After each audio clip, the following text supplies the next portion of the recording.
드디어 또 2학기 내신들입니다. 화이팅! 알았지? 자, 여기서부터 볼게요. 2학기 그 목차를 잠깐 보시면요. 자, 목차를 잠깐 봐. 여기는 다 미래인 친구들이니까 우리가 1단원이 한국문학의 길 해가지고 한국문학이에요. 한국문학. 그러니까 한국문학사가 들어. 한국문학사. 자, 그래서 옛 노래 감상하게 제맘매가 송민고 들어가고, 그 다음에 향가랑 이거 신라시대 거랑 이거 조선시대 거예요. 그 다음에 고전소설 춘향전, 현대시.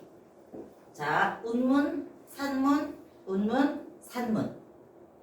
맞죠? 운문, 산문 용어 안 까먹었지?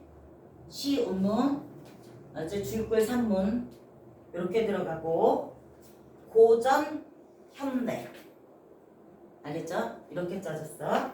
그 다음에 이제 2단원. 너네들이 이제 딱 보면은 조금 느낌 오시죠? 한 단원은 공부할 게 많고, 한 단원은 좀 가볍게 넘어가고, 뭔 느낌인지 알겠지? 그렇게 되죠? 그 다음에 3단원, 국어의 어제와 오늘 했는데, 요게 중세국어. 우리 여름방학 때 6주 특강으로 중세국어 열심히 했지? 그거예요. 그 다음에 한 주하고 이제 우리 내신으로 넘어가는 게 바로 한글 맞춤법. 이해되셨죠? 이렇게 돼 있어. 그래서 또 이렇게 하면서 조금은 좀 가벼운 거. 됐죠? 그래서 딱 보면 2학기 때는 1, 3단원이 핵심이다. 라는 느낌이 오시겠죠? 그치? 그렇게 보시면 되고요. 그래서 이제 만약 동안고 같은 게 옛날 1학기 때 느낌으로 가시면 1, 2단원을 해버리고 3, 4, 5까지를 기말로 가면 어떤 느낌인지 알겠지? 자, 문법이 또 몰아줘요. 알겠지? 자, 그래서 동안고는 계속해서 이번에 중세국어 들어가는지 그런 거. 아, 들어가요? 아, 그래요? 오우, 좋았어. 그치? 자, 이렇게. 이게 저렇게 정보 알아주는 친구가 좋은 거야, 박수. 아, 이뻐. 됐죠? 그렇게. 다른 학교는요? 태경아. 나갈 것 같아, 너네는. 아직 모르지? 그치? 자, 이런 식이야. 그래서 이렇게 돼서 아마 여기서 1단원에서 1, 2는 거의 다 필수일 것 같아요. 이해되셨죠? 자, 그래서 2학기 때 우리가 어떻게 싸워야 되는지 이렇게 보면서 들어가도록 할게요. 옛 노래 감상하기 이렇게 나왔는데 뒤에 글의 종류는 자세히 들어갈 거니까 여기다 살짝만 적어둘게. 제 막매가는 신라시대 때 향가. 향가가 뭐예요? 네. 작품 들어가면서 바로 배울게요. 자, 그 다음에 송미인곡은 조선시대 때 가사. 얘는 운율이 있는 운문문학이고 고전시대니까 고전시가라고 한다. 됐죠? 자, 이런 거. 그 다음에 고전소설은 자, 조선시대 후기에 나타난 고전소설. 소설은 운율이 없는 산문문학. 서사갈래죠, 서사갈래. 자, 요거는 서점갈래. 이렇게. 말 안 해도 될 거야, 이거는. 현대시, 현대소설이다. 이렇게 들어가시면 되죠. 서사갈래, 서점갈래. 다 이해됐나? 여기까지 끝났어요. 우리가 배워야 될 게 이거구나. 맞지? 자, 어떤 학교는 1, 2, 3, 4를 다 이번 중간고사 시험범위에 넣을 수 있고요. 어떤 학교는 1, 2, 중간고사, 3, 4, 기말고사 이렇게 갈 수도 있다라는 거. 알겠죠? 자, 그 다음 거. 한국문학의 길 하면서 쭉쭉쭉 나왔으니까 여러분들 보시고 쭉 보시고요. 우리가 한국 서정문학의 흐름이라고 얘기했어요. 자, 여기가 바로 뭐냐면 자, 서정문학, 서정갈래 이렇게 되겠지. 서정갈래 이렇게 될 거야. 그래서 서정갈래의 특징 이렇게 들어가는데 여기 페이지에다 적도록 할게요. 9페이지가 여백이 많으니까. 알지? 자, 우리나라 고전 시가는 어떻게 발전되고 계승됐는가? 고전 시가의 역사를 쭉 적을게요. 여기서는 개관만 할 거야. 알겠지? 아주 디테일하게 안 들어갑니다. 그냥 흐름만 쭉 갈 거야. 현대시는 현대시라고 하는데 왜 고전 시가는 가짜가 들어갈까? 실제로 노래를 불렸기 때문이다. 기록 문학이 중요한 게 아니야. 옛날엔 기록하기가 조금 어려웠잖아요. 그래서 우선 입으로 노래 불렀단 말이야. 흥얼흥얼 노래를 불렀어. 현대시는 무조건 다 걔가 노래 부르진 않잖아요. 어떤 게 뭐 음악으로 편집이 되거나 이런 얘기지. 근데 고전 시간 우선 노래를 불렀단 말이야. 노래를 부르면서 어쩌다 보니까 걔가 기록이 된 거야. 기록이 되니까 오늘날까지 우리가 남아있는 거고. 알겠죠? 자, 고전 시가의 역사 흐름 들어가도록 할게요. 자, 우선은 고조선부터 삼국시대까지 통일신라 전까지 있었던 노래를 우리 고대가요라고 합니다. 고대가요. 고대가요 같은 경우는 여럿이서 같이 부른 집단성이 많고요. 비나이다 하는 게 주술성이야. 뭔 느낌인지 알겠지? 원시 제천의시 하늘에 제사를 지낼 때 막 노래 부르고 춤추고 막 이랬겠지. 그때 불렸던 거다라고 생각하시면 돼요. 주술성은 비나이다. 알았죠? 그렇게 되는 거. 이런 것들이 많았고요. 얘는 구전되다가 한문으로 번역됐어요. 요걸 한역이라고 해요. 쌤 이것까지 다 알아야 돼요? 아니요, 괜찮아요. 그래도 너네들이 전체 흐름을 좀 알려고 하는 거니까. 이런 고대가요의 대표적인 작품이 공무도화가, 일단 적기만 해놓게. 공무도화가, 뭐 구지가 이런 것 등이 있어요. 한 4개 정도 우리가 오늘날 배우게 되면 4개 정도 배우게 됩니다. 이런 얘기. 삼국시대 다음이 통일신라시대.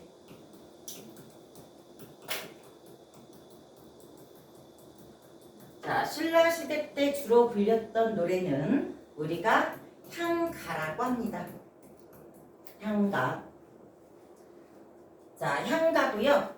향가는 이따 향가의 글의 특징은 자세히 배울 거야. 향찰로 기록됐고 4구체, 8구체, 10구체가 있더라 하시고, 이 향가의 대표적 작품이 지금 우리가 배울 제망매가. 이게 배운 사람들은 제망매가 안 해요. 제사 지낸다. 누구에게? 죽은 누이. 그래서 제망매가 이렇게 좀 띄어서 읽어요. 뭔 느낌인지 알겠지? 자, 제망매가. 그 다음에 찬기파란다. 기파랑을 찬양한다. 찬기파란다. 이런 것들이 향가의 대표적인 작품이라고 생각하시면 돼요. 그래서 여러분들이 제망매가 지금 배우고 찬기파랑가도 언젠가는 반드시 배울 것이다. 알았죠? 필수 코스예요. 신라시대 다음이 고려시대죠. 고려시대. 고려시대는 고려 서민이 불렀던 노래. 자, 고려 서민이 주로 불렀던 노래. 요거를 우리가 뭐라고 하냐? 고려가요라고 합니다. 여러분들이 지금껏 나왔던 것 중에서 그래도 비중이 제일 높은 거다 고려가요예요. 향가보단 고려가요보다 비중이 높아요. 고려가요의 대표적인 작품은 청산별곡. 이번에 다른 출판사 청산별곡 들어가더라고요. 청산별곡, 그 다음에 서경별곡, 동동, 뭐 이런 걸로 여러분들이 엄청나게 많이 배울 거야. 새 작품 피스코스 나중에 이렇게 배울 거야. 요게 고려. 고려 서민이 이렇게 불렸다고 한다면 고려시대 귀족은 뭘 불렀을까? 어떤 노래를 주로 했을까? 경기체가라고 얘기합니다. 경기체가라고 얘기합니다. 적겠지?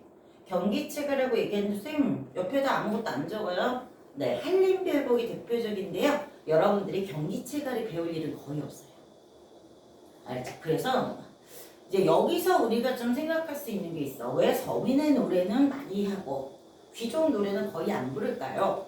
물론 다 그런 건 아니지만 서민들이 부른 노래는 좀 진솔해요.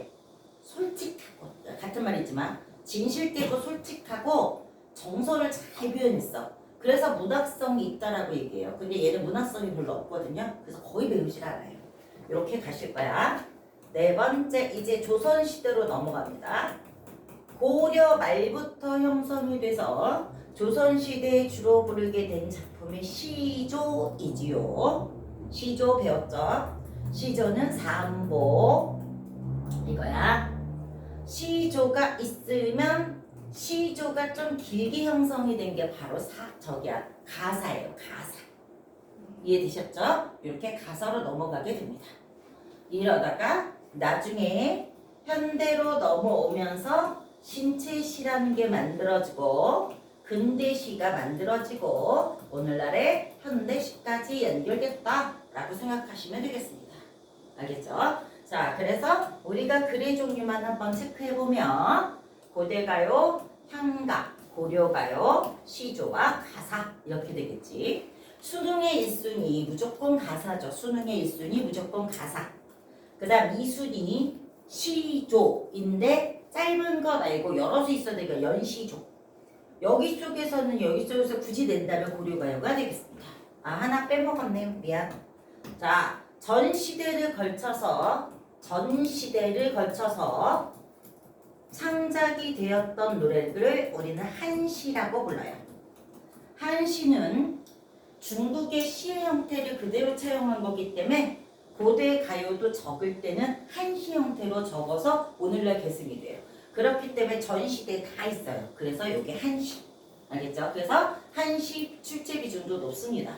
가사, 연시조, 한시, 고려가요. 이렇게 생각하시면 돼요. 이해됐지? 이 중에서 이제 우리 책에 나오게 된 거는 바로 요거다. 제망매가라. 자, 그 다음에 여기 가사 안 적었죠? 여기 가사에 송미인곡. 가사에다 몇 개 좀 적어야 되겠다. 그치? 가사하면 우리가 필수로 해야 될 게 사미인곡. 역시 정철이 지은 거고 사미인곡의 속편이 송미인곡. 이런 거. 뭐 관동별곡 같은 거 있고요. 그 다음에 다른 출판사 이번에 상춘곡 나오더라고요. 이런 거 등등 이렇게 있습니다. 그래서 여기서 우리는 송미인곡을 배운다. 이렇게 되겠지. 됐죠? 그 다음에 이따 들어갈 때 제망매가 들어갈 땐 향가가 어떤 특징이고 요거 들어갈 때는 가사가 어떤 특징이고 이런 식으로 배우게 될 거야. 우리 전체적 역사는 좀 이해되셨죠? 자, 그럼 여기까지 다 적었을까요? 넘어가 될까요? 그죠? 자, 그러면 우리가 오늘은 송미인곡부터 먼저 출발하도록 할게. 자, 왜냐면 송미인곡이 설명이 굉장히 많으니까. 그런데 시어가 우리 송미인곡 배웠다 안 배웠다? 그치, 배웠다. 알았죠? 우리 미 선행한다라고 했잖아요. 여름방학 때. 알겠죠? 자, 그래서 이렇게 송민곡이 나왔어요. 여름방학 때 우리가 수업할 때는 어떻게 했어? 수능식으로 좀 크게 나갔어요. 글의 종류나 뭐 이런 것들을 미리 안 했거든? 왜? 내 시작 때 더 자세히 한다라고 얘기했어. 자, 그래서 우리가 지금부터는 이렇게 들어갈게요. 가사의 특징이라고 나왔죠? 그렇지? 자, 그래서 가사에 대해서 좀 적을게요. 네, 여기가 공간이 좀 적으니까 여러분들 이렇게 좀 적든지 하세요. 그래서 선생님도 여기다 적을게. 가사입니다. 가사는 고려 말에 형성이 돼서 자 시작이 되어서 주로 조선시대에 창작되었다. 그래서 여러분들이 고려시대에는 가사가 없었다 하면 안 돼요. 고려시대 말에 가사 있었습니다. 아주 이렇게. 가사는 시조는 봐봐. 한 줄, 두 줄, 세 줄이에요. 맞죠? 여기에 사음보가 있어요. 그래서 시조는 단가야. 짧은 노래라고 얘기해요. 짧은 노래. 근데 이 시조가 무진장 밑으로 길어진 거야. 이게 가사야. 알겠죠? 자, 시조와 연관이 굉장히 많은 것이다. 그래서 시조는 단가라고 얘기하면 얘는 이 짧은 노래를 계속 연결시켰으니까 긴 노래다라고 해서 장가라고 얘기도 해요. 그러면 우리는 시조가 갖고 있는 특징이 가사에 그대로 들어간다고 생각하시면 되겠죠. 시조는 한 행이 몇 번 나눠 있는다? 4번 나눠 있는 거야. 4. 4번 퍼져 읽어요. 이걸 우리가 뭐라 불러? 사음보라고 얘기한다. 사음보 느껴봐. 사음보 느껴봐. 알겠죠? 사음보 느껴봐. 하나, 둘, 셋, 넷. 4덩이로 끊어 읽어요. 4덩이로 끊어 읽는데 이게 계속되잖아. 계속되잖아. 그래서 이걸 이름을 연속체라고 해. 사음보 연속체 말 와닿나? 사음보 연속체 말 와닿나? 지금은 조금 여유가 있으니까 이렇게 디테일하게까지만 나중에 가서 이런 거 설명 안 해줘요. 그렇지? 그러니까 지금 뭔지 알고 가도록 하세요. 사음보인데 이 4마디를 끊어주는 기준이 뭐냐? 물론 호흡의 단위이긴 하지만 이 각각의 글자가 3글자, 4글자 아니면 4글자, 4글자 이런 식으로 돼요. 많이 들어봤죠? 그래서 우리가 뭐라고 하냐?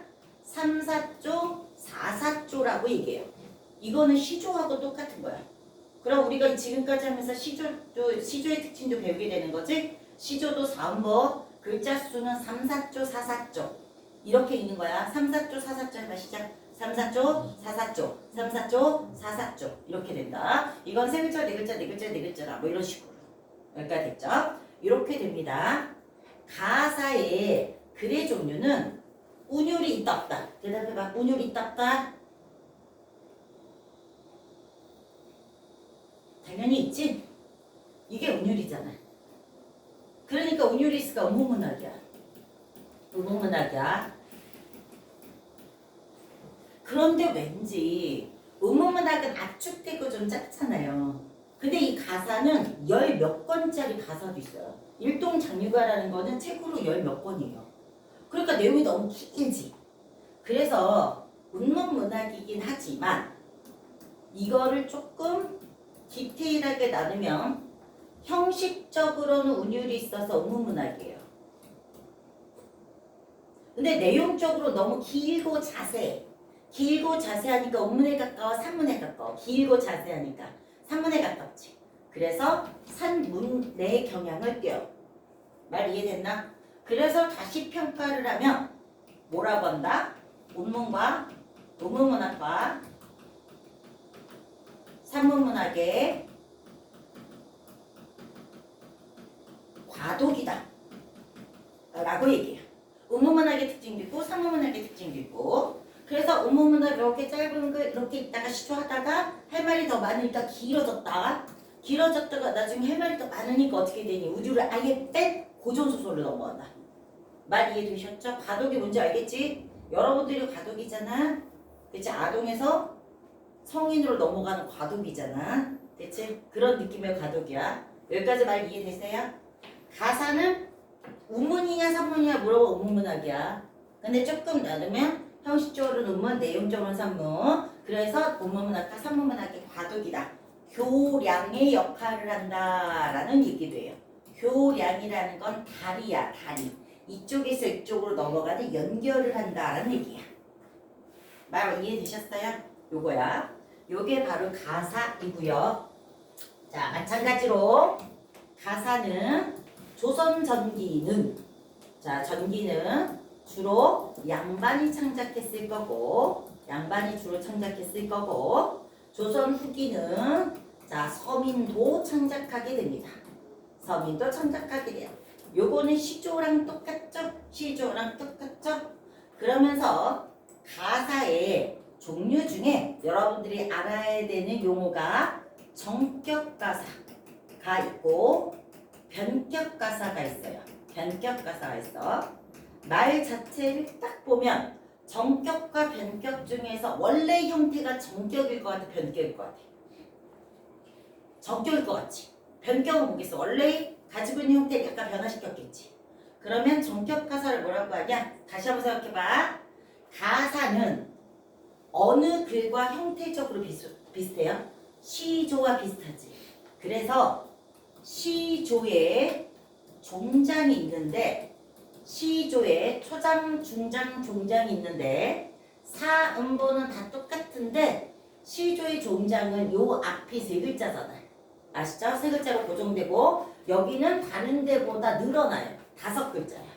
그래서 3543이라고 얘기하거든요. 알겠죠? 그래서 시조의 종장의 글자 수 3543을 계승하면 정격가사라고 합니다. 말 와닿지? 말 와닿지? 3543을 계승하면 정격가사인데 우리가 이렇게도 표현하게 돼요. 시조의 종장에서 파격이 일어난 건 3, 5지. 그래서 3543을 계승했다 해도 맞고 43은 원래 시조의 원래 형태니까 이거 빼고 그냥 3, 5를 계승했다 해도 맞고 여기까지 이해됐지? 3, 5가 아니어도 시조가 시조다우려면 어떻게 되죠? 종장에 반드시 이게 세 글자지. 그래서 시조의 종장 세 글자를 계승했다라고 해도 맞아요. 그러니까 반드시 들어가야 될 거 뭐야? 시조의 종장 세 글자를 계승했다. 이렇게 되면 정격가사가 되겠지. 알지? 워딩을 이렇게 해요. 시조의 종장 3543을 계승, 시조의 종장 35를 계승, 시조의 종장 세 글자를 계승. 이렇게 해도 다 맞다라고 합니다. 이해되셨죠? 자, 그러면 변격가사는 뭘까? 시조의 종장에서 가장 핵심이 뭐야? 세 글자라 했죠. 자, 여기에 첫 어구가 첫 어절이 몇 글자냐면 세 글자야. 이거를 계승하지 않았다. 이렇게 되면 변격가사라고 얘기해요. 왜 와닿죠? 자, 그러니까 조선전기는 주로 양반이 창작하면서 주로 정격가사가 아무래도 많고 그 다음에 후기로 가면서는 이 사람 저 사람 창작하다 보니까 약간 변화가 많이 생겼지? 그래서 후기로 가면서는 변격가사가 많이 생겼다 이렇게 생각하시면 돼요. 여기까지 이해되셨죠? 여기까지 됐어. 가사에서 제일 중요한 거는 요거 아시고요. 자, 중요한 건 요거고 요 말이 뭔지 아시고요. 그치? 그 다음에 가사 요 말 아시고요. 그 다음에 정격가사, 변격가사가 뭔지 정격가사 아시면 돼요. 왜? 송민곡이 정격가사니까. 서술형이 나오던 학교는 정격가사가 뭔지를 서술하시오라고까지도 옛날에 많이 나왔어요.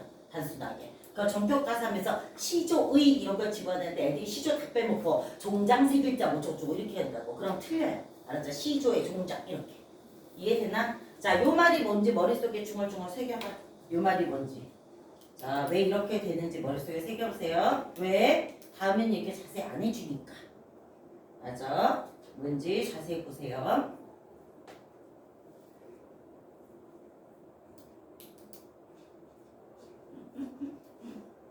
다 익혔어요? 여기까지. 그러면 이제 본격적으로 이제 송미인곡 들어갈 거야. 자, 송미인곡. 요거는 기본적인 작품에 대한 설명이 굉장히 필요합니다. 송미인곡의 정철인데 정철은 조선 중기라고 얘기해요. 조선 중기. 선조 때의 정치가야. 요 얘기를 왜 해주냐? 정철은 임진왜란 이후에는 활동을 하지 않는 거. 임진왜란 이전이거든요. 임진왜란 이전이기 때문에 조선 전기, 조선 중기 하면 맞다고 하지만 조선 후기 하면 틀렸다고 해요. 왜 그런지는 뭐 이건 중요한 건 아닌데 문제집에 나올 때 조선 후기 어쩌고저쩌고 틀렸다 이렇게 얘기해. 그래서 선생님이 일부러 이렇게 적어주고요. 조선 중기이고요. 이 정철이 작품한 작품은 삼인구, 송민구, 정철별, 관동별거 뭐 이런 식으로 해서 우리 고전 시가의 정철이 갖고 있는 중요도는 이 한 사람이 갖고 있는 중요도 50% 이상이에요. 알았죠? 그래서 여러분들 굉장히 잘 보셔야 된다, 정철. 근데 이제 정철이 역사적으로는 그렇게 좋은 평가를 받지는 못해요. 자, 굉장히 풍류를 즐겼던 작가이고요. 풍류를 즐겼고 풍류가 뭐지? 술 한잔 마시면서 자연 속에서 감상하면서 멋진 시를 읽는 거거든요. 알겠지? 그렇기 때문에 이 사람은 시 창작을 많이 했다라고 생각하시면 되겠죠. 알겠지? 자, 이렇게 들어가요. 송민곡에 대해서 일단 들어가시면 얘는 가사이고요, 당연히. 자, 대답해봐. 정격가사야, 변격가사야? 그치? 정격가사지? 양반이 지어서 양반가사라고 얘기합니다. 라고 얘기합니다. 그 다음에 이런 것도 뭐 그냥 들어가시고요. 예의상이 주는 거니까. 자, 이렇게 들어가시고, 그 다음에 이송미 인곡은 고려시대 때 정서라는 사람이 지은 정과정의 맥을 이어받아요. 이게 무슨 말인지 이해되지? 고려시대 때 정서라는 사람이 정과정을 지은 작품을 지었어. 이 정과정을 지었는데 이 정과정이 바로 뭐냐면 이 사람은 유배 가서 지었어요. 그래서 유배 문학의 원류라고 얘기해요. 문학의 원류. 물론 이 삼위송미는 유배 간 건 아니지만 유배랑 비슷하게 정치에 관직에서 쫓겨난 거야. 쫓겨나서 고향에 간 거야. 알겠죠? 그게 정치하는 사람들 입장에서 보지만 넓은 힘의 유배가 될 수도 있잖아. 그렇죠? 어쨌든 임금님을 가까이 못 모시는 거거든요. 자, 그래서 유배문학이 원리고요. 조금 이따 이 단어를 가르쳐 주겠지만 충성스러운 신하가 충신이 임금님을 그리워하면서 쓴 글이다 해서 충신연주지사의 원류라고 얘기해. 원류가 뭔지 알겠지? 자, 여기서부터 시작했다는 얘기야. 정설한 사람이 유배지를 갔어요. 임금이다. 여기 유배지 가 있어. 내가 조금 이따 부를게. 왜냐면 임금이 장인이었거든. 그래서 이 사람이 알겠습니다라고 유배지를 갔어. 근데 약속한 기간이 지나도 임금님이 자기를 불러주지 않아. 알았죠? 그래서 신하가 임금을 그리워하는 것을 임금님 저 신하 정서입니다. 임금님 옆에 가고 싶어요. 이렇게 직설적으로 얘기하는 것보다 간절한 여성화자의 목소리를 빌려서 알겠죠? 전혀 옛날에 여자는 어떻게 됐어요? 아무래도 남자 그늘 속에 살 수밖에 없었잖아. 남자 의지에 살 수밖에 없었잖아. 자, 그러니까 뭐 어떻게 돼? 저는 간절히 당신을 기다려요. 믿고 기다려요. 제발 저를 불러주세요. 이렇게 여성의 목소리로 해서 임을 그리워하는 식으로 했어. 말 이해되시죠? 이걸 우린 충신연주지사라고 얘기해요. 그래서 정서가 이렇게 짓고 나서 보니까 모든 그때 당시 양반, 귀족, 이런 사람들이 다 느끼게 야 이거 진짜 너무 애절하고 너무 간절하다. 이거 글의 스타일 너무 좋다 하면서 그런 것들을 많이 흉내냈거든요. 그래서 요것의 영향을 받아서 조선시대 때 우리의 정철이 뭘 적었다? 사미인곡을 적었다. 됐죠? 사미인곡을 적고 이것도 모자라서 속편을 적었다. 송미인곡을 적었다. 이렇게 됩니다. 맞죠? 자, 그러면 시판 한번 볼게요. 쌤, 우리가 배우고 있는 건 이거예요. 느낌적인 느낌아? 불길하죠? 이거 배우고 있어요. 뭐 나올 것 같니? 3위, 멀리는 정과정까지. 연계 작품을 나중에 할 거예요. 나와서 비교해서 문제를 풀게끔 한다든지 이런 식으로 나올 거라는 얘기지. 알겠죠? 그래서 이렇게 들어갑니다. 여기까지. 자, 그 다음에 방금도 얘기가 나왔지만 얘는 자 적을게요. 충신이 여성화자의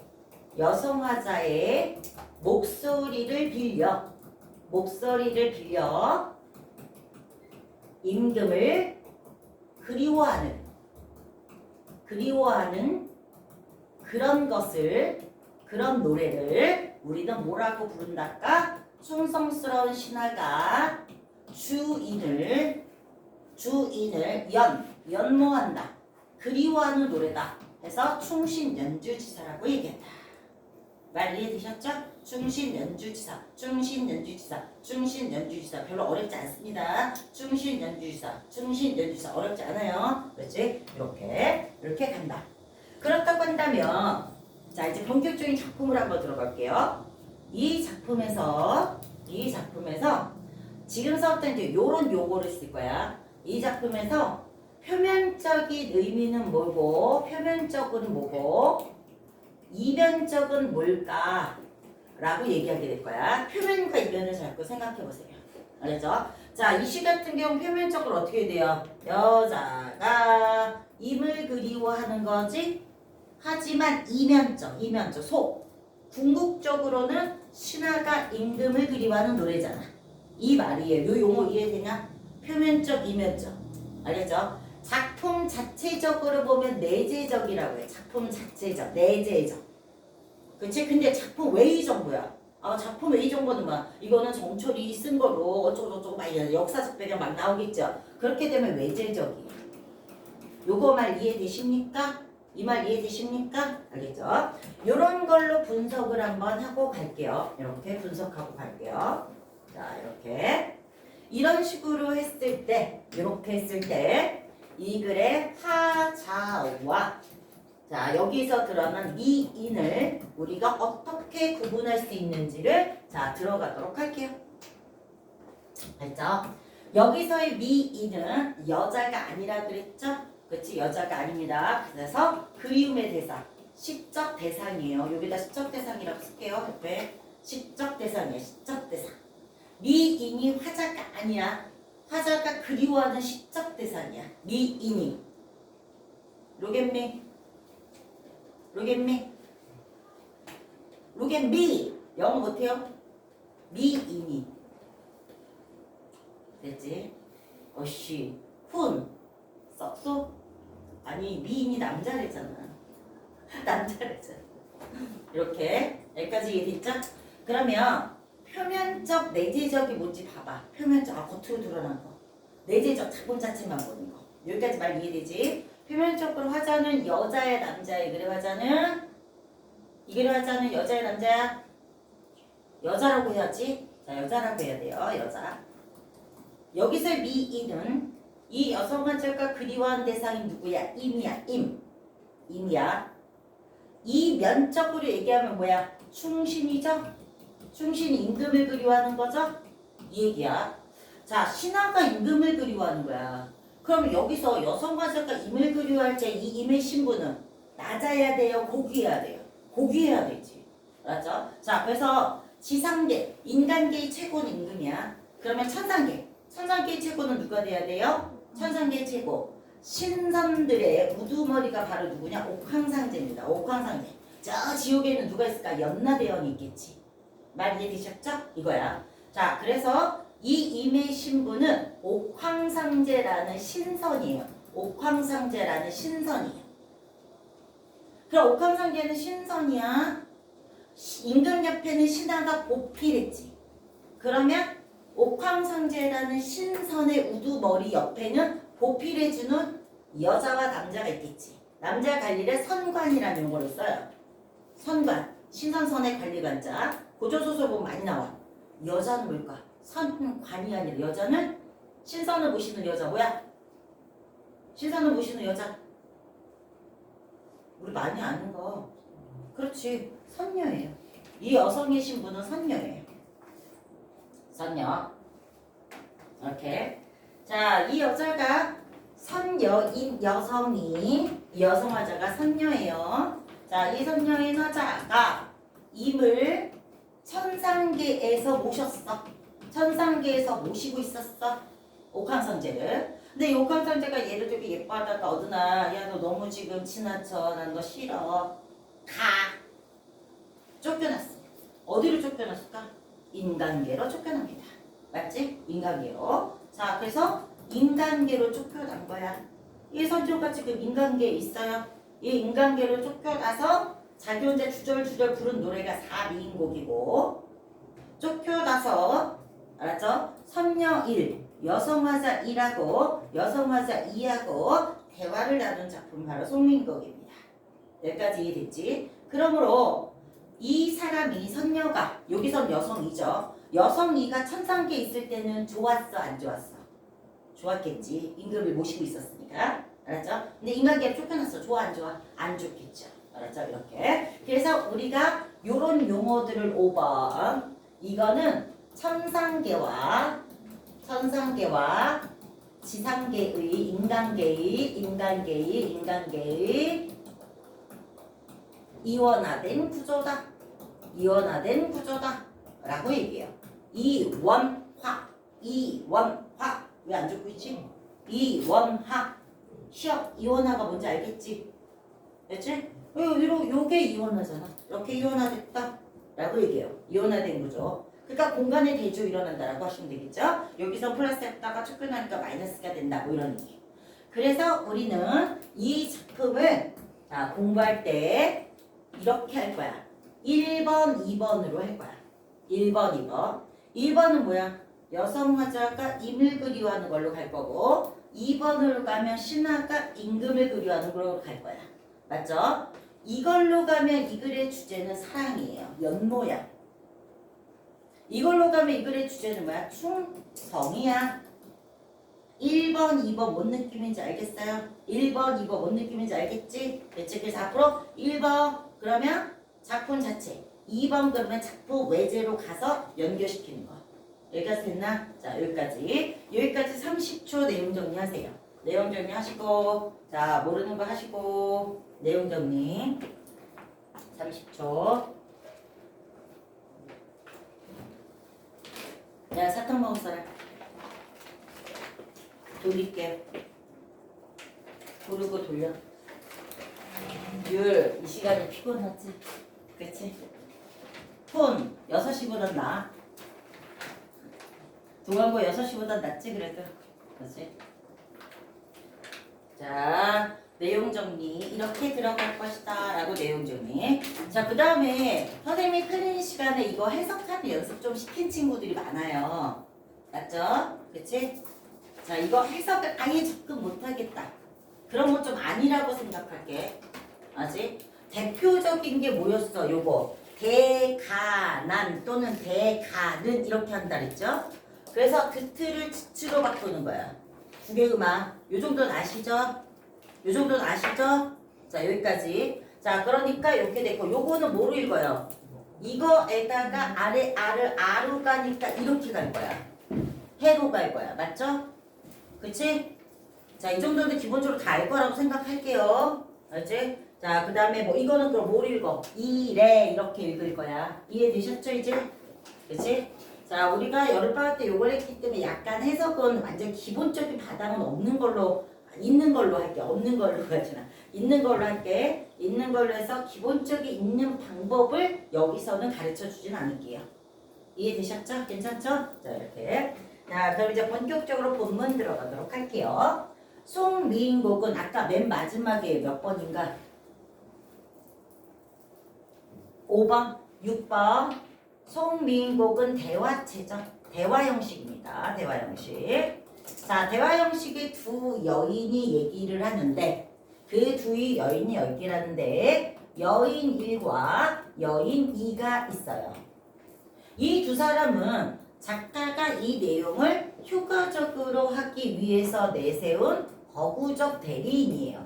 거구적 대리인. 맞죠? 이 중에서 이 여인은 질문하면서 위로하면서 얘로 하여금 어떤 말이 나오게 시키는 거야. 마치 사회자 같은 거야. 느낌 오세요? 너 요즘 어때? 삐르르르. 너 왜 이렇게 힘들어? 삐르르르. 뭔 느낌인지 알겠지? 이렇게 하는 거야. 그렇기 때문에 얘는 보조자예요. 보조자. 자, 얘가 질문하면 여인투가 어쩌고저쩌고 대답을 해요. 자기 상황에 대해서 하소연을 하고 여러 가지 자 말을 쭉쭉쭉 하게 돼요. 임에 대해서 너무너무 그리워요 라고 얘기하게 됩니다. 그러므로 여기서 중심 인물은 자 중심 인물은 역시 여인투가 된다 하시면 돼요. 여인투가 된다. 그렇지? 그렇기 때문에 여인투가 작가의 의식의 대변인이다. 작가 의식의 대변인이다. 이렇게 얘기하게 될 거야. 오케이? 자, 여인이가 여인이는 모두 다 허구적으로 내세운 대리인입니다. 둘 다 작가 의식을 반영하고 있어요. 근데 주로 반영하고 있는 건 당연히 주인공인 여인투다. 이렇게. 맞죠? 훈아, 너는 저기 아이돌 스타 누구 좋아해? 네? 누구 좋아해, 아이돌? 아니요. 가수. 아니, 좋아할 만한 사람 없나? 옛날에 애들 좋아하는 회사 뭐 장원영 이런 식으로 여인일 장원영, 여인이 수지 막 이런 식으로 했거든. 맞아? 이수지요? 아우 갑자기 그런 식으로 막 불렀거든. 그렇지? 자 이렇게 들어갑니다. 그럼 다 됐죠? 그래서 중심적으로 좀 하도록 할게요. 여기가 여인일의 질문이야. 여러분들 알아보기 편하게 따옴표를 좀 하도록 할게. 대가는 했어요. 자, 저기 가는 저 각시. 저 각시. 자, 여기서 저 각시는 잘 봐봐. 여인 일의 입장에서 어머 저 각시라고 얘기했지. 그럼 누가 돼야 돼? 여인 일이 보고 있는 다른 사람이 돼야 되겠지. 그러니까 여기서 저각시는 뭐야? 여인 2가 되는 거야. 자, 요즘에 문제는 이런 스타일로 나옵니다. 저각시 기억, 이건 적지 말고요. 기억, 너, 니은, 자, 이네, 디귿 이런 식으로 해놓고 뭐 기억과 니은이 뭐 같이 뭐 얘기하는 뭐 위로를 하고 있고 어쩌고저쩌고 막 이런 식으로 나와요. 알았죠? 자, 그러니까 이게 누구지 정확히 아셔야 돼요. 저각은 저각시 여인 2 본듯도 하구나. 이렇게 보시죠. 본듯도 하구나. 오케이? 하구나 라고 얘기했어. 그러니까 서로 안면 있는 사이. 어머 아는 사이 같아. 라는 얘기야. 자, 그래서 여기까지 했고 천상 했으니까 천상이죠. 천상배곡경 그랬어. 궁궐 이름이라고 생각하시면 돼요. 궁궐 이름이야. 천상, 천상계 있는 궁궐 뭐라고 해? 배곡경. 여기까지 이해됐지? 그럼 천상배곡경은 자, 천상배곡경은 1번으로 따지면 1번이 뭐였어? 여성화자가 임을 그리하는 거. 임은 옥황상제였고 여성화자는 선녀였잖아요. 그치? 그럼 천상배곡경은 누가 계시는 공간이야? 옥황상제가 계시는 공간이겠죠. 그치? 자, 그래서 옥황상제가 있는 궁궐이다 라고 생각하시면 돼요.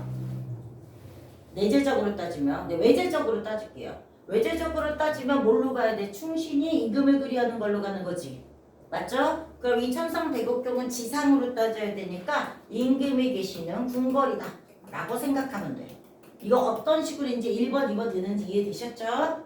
말 이해되죠? 이렇게. 자, 그래서 천상배곡경을 어찌하여 선생님 저는 도무지 해석 연습을 못하겠어요. 그럼 얘기해주세요. 어찌하여 했으니까 어찌하여 혀 짧으니까 어찌하여로 바꾸면 되지. 어찌하여 리뷰라고 그랬어. 자, 우리 중세국어 할 때 배웠을 거야. 뒤에 니은이 탈락되지 않았다. 주음법칙이 적용되지 않았다. 이거 북한 말투잖아요. 리뷰, 탄상, 리뷰 이거잖아 다. 그치? 자, 그러니까 이거를 제대로 바꿔주면 우리가 이별이라고 생각하시면 돼요. 이별하고라고 얘기했어. 이별이야. 이별. 요게 바로 뭐다? 지금 여인 이의 현재 상황을 집약해서 나타낸다. 그치? 여인 2는 지금 현재 어디에 있습니까? 지상계에 있죠. 쫓겨나서 그래서 임금하고 임하고 이별한 상태다 라는 얘기야. 천상배곡경을 어찌하여 이별하고 요거 아까 뭐라고 했죠? 해라고 얘기했죠. 봐봐. 해, 다, 져서 이렇게 제대로 읽으면 외울 필요가 없어. 그쵸? 웬만하면 다 우리말로 돼 있는데 외울 필요가 없어요. 해가 다 져서 저문 날에 이해되셨죠? 해가 다 져서 저문 날이야.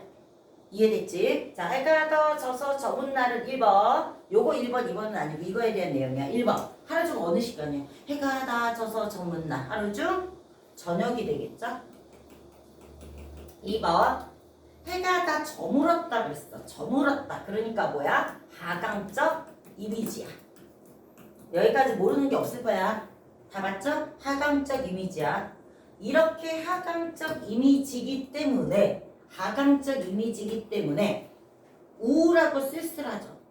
하강적 이미지니까 우울하고 쓸쓸하죠. 이렇게 우울하고 쓸쓸하기 때문에 우리가 뭐라고 하냐? 지금 화자, 이 글의 전체적인 정서와 분위기 이거랑 시간적 배경이 맞아떨어진다 해서 조응된다 라고 얘기해요. 조응, 맞아떨어진다. 말 이해되죠? 시점가자는 지금 이별했기 때문에 우울하고 쓸쓸해요. 우울하고 쓸쓸한데 해가 막 쨍쨍 있고 날이 너무 좋아. 그럼 뭐 화자의 정서와 반대되는 시간적 배경이잖아. 근데 화자가 지금 우울하고 쓸쓸한데 때마침 해도 져서 사람들도 없는 외로운 시간이 됐어. 그럼 어떻게 돼? 화자의 정서 분위기랑 시점점이 맞아떨어지죠. 그래서 조응이라고 합니다. 조응. 말 이해되나 여기까지? 자, 여기까지. 그래서 왜 저녁 시간을 썼는지 여기에 나옵니다. 해가 다 져서 저문 날에 누구를 보러 가시는가? 라고 질문한 거죠. 질문. 아까 뭐랬어? 사회적 거리죠? 헤이, 실수. 너 여기 왜 있어? 알았지? 왜 그래? 하면서 딱 질문을 던지는 거야. 이렇게 질문을 던지는 형식으로 가니까 밑에 이제 여인 2가 대답하는 거야. 자, 여기까지 여인 1입니다. 다음 펼쳐. 자, 여기서부터 여인 2입니다. 여인2가 뭐야? 어와 너구나 라고 얘기했어. 여기서 너는 바로 여인일인 걸 알아줘야 되겠죠? 알겠죠? 어와 너구나 라고 했어. 어와 너구나 라고 했으니까 서로 진짜 아는 사이인 걸 더 확실하게 알 수 있다 라는 얘기. 자, 대답해봐. 대답해봐. 여인2의 신부는 뭐였죠? 원래 여인2의 신부는? 여인2의 신부는 선녀였죠? 여인1의 신부는 뭘까요? 머리 조금만 굴려. 여인1의 신부는 뭘까요? 그렇지, 선녀지.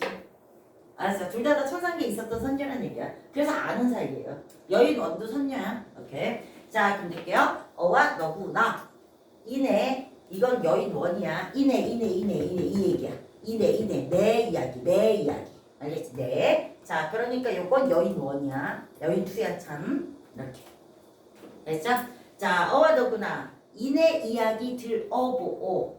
우리가 고전문학에서 사설이라는 얘기가 나오면 지금서부터 자신의 사연을 들려주겠다. 사연을 이야기하겠다. 라는 얘기야. 징표야. 이내 사설 들어봐. 이내 말씀 들어봐. 말 이해되죠? 이내 사설 들어봐. 이내 말씀 들어봐. 이러면 그 지금서부터 내 얘기를 쭉 시작하겠다는 징표야. 이야기를 시작하겠다는 징조야. 됐죠? 자, 이야기를 들어보라고 얘기했어. 얼굴 나왔습니다. 여러분들이 이번에 중세 국어 할 때 배울 거예요. 얼굴이라는 단어는 오늘날은 안면 페이스야. 근데 옛날엔 뭐였다? 전체적인 모습, 형체를 얘기해요. 형체를 얘기해요. 쉐이프야, 쉐이프. 그랬다가 오늘날에 안면으로 된 단어야. 알지? 이번에 너네 중세교육 배울 때 여러분들이 배우게 되는 단어입니다. 그렇기 때문에 얘는 어떻게 되니? 전체 모습에서 안면으로 갔기 때문에 단어의 뜻이 어떻게 된 거다? 축소다 라고 하셔야 돼요. 단어가 축소. 어휘 축소. 그러니까 여러분들이 이거를 그냥 얼굴이라고 하시면 안 돼요. 말 이해되셨죠? 이런 얼굴이라고 오늘날 페이스는 밑에 있는 뭐로 갈까? 낯으로 가면 돼. 낯. 이게 오늘날 낯도 있잖아. 넌 낯빛이 어둡다 그러잖아. 낯이 있잖아. 이제 이 낯이 옛날에는 페이스만 가리켰고 얼굴 하면 전체적인 걸 얘기했다라는 얘기야. 그죠?